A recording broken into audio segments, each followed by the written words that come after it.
कल रात मशहूर उद्योगपति रतन टाटा का निधन हो गया। टाटा समूह के चेयरमैन एमिरेट्स रतन टाटा पिछले कुछ दिन से बीमार थे। रतन नवल टाटा ने मुंबई के ब्रीच कैंडी अस्पताल में अंतिम सांस ली। 86 वर्ष के थे। उन्हें तबीयत बिगड़ने पर बुधवार को आईसीयू में एडमिट करवाया गया था। उनकी हालत गंभीर बनी हुई थी। उनके निधन से देश भर में शोक की लहर है। उद्योग जगत से लेकर राजनीतिक जगत में लोग दुखी हैं, भरे मन से उन्हें श्रद्धांजलि दे रहे हैं। आज सुबह 10 बजे से शाम 4 बजे तक उनके पार्थिव शरीर को मुंबई के एनसीपीए यानी national centre for performing art में अंतिम दर्शन के लिए रखा जाएगा। तो भारत ने एक अनमोल रतन को खो दिया और उनका जीवन प्रेरणादायक है। उनके जीवन ने पीढ़ियों को प्रभावित किया है। रतन टाटा, जिन्होंने अपने टाटा समूह को बुलंदियों पर तो पहुंचाया कड़ी मेहनत से, लेकिन इसके अलावा जो समाज के प्रति उनका समर्पण था, जो उनकी दरियादिली थी, उसके किस्से पीढ़ियों को सुनाए जाएंगे। 3 तस्वीरें आपके सामने हैं। कल रात को उनका निधन होता है। ब्रीच कैंडी अस्पताल में उन्होंने अंतिम सांस ली।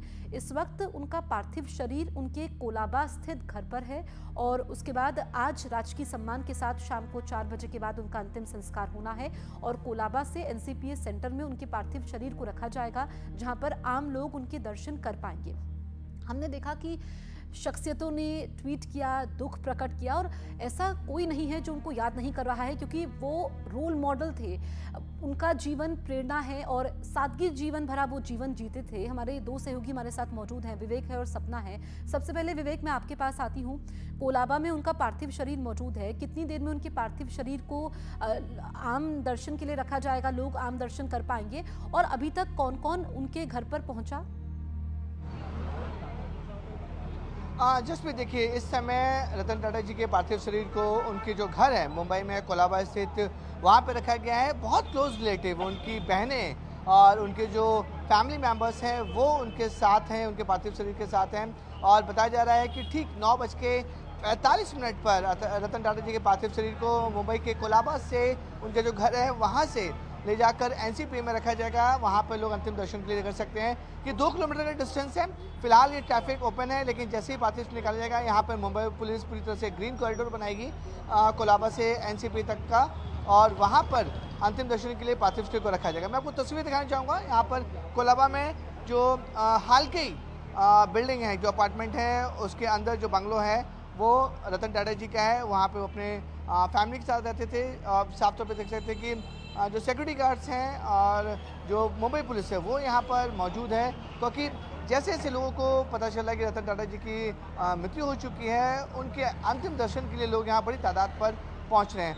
पूरे इलाके में यहाँ पर उनको कॉर्डन ऑफ कर दिया गया है पुलिस को, और जैसे ही उनके पार्थिव शरीर को यहाँ से निकाला जाएगा और एनसीपीए ले जाया जाएगा, वहाँ पर ग्रीन कॉरिडोर में जाएगा। 10 से 4 बजे तक वहाँ पर अंतिम दर्शन के लिए और श्रद्धांजलि देने के जो लोग पहुँचेंगे वहाँ पहुँचेंगे। ठीक है विवेक, हमारे साथ सपना भी मौजूद है। सपना, महान शख्सियत को हर कोई श्रद्धांजलि अर्पित करना चाहता है, क्योंकि उन्होंने हर किसी के जीवन को प्रभावित किया है। ऐसे में आम लोग दर्शन कर पाए, इसको लेकर के क्या इंतजाम किए गए हैं?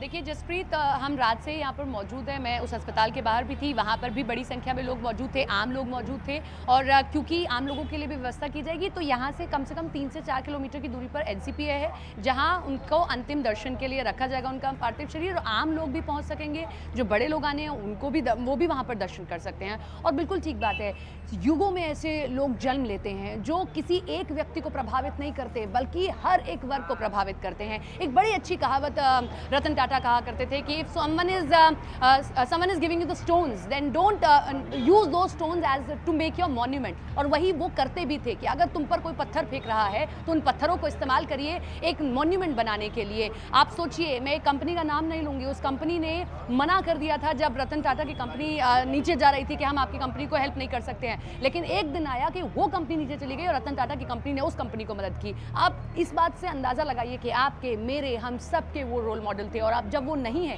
एक ऐसा शून्य बना है जिसको कोई नहीं भर सकता है। उनके घर के बाहर ही और आसपास ही मैं मौजूद हूँ, और जो लोग हैं वो यहाँ पर, जो आम लोग हैं जिनको पता चल रहा है वो पहुँच रहे। देखिए जैसे वो एक दंपति है वो वहाँ पर पहुँची है, वो बातचीत कर रही है। हर कोई दर्शन करना चाहता है।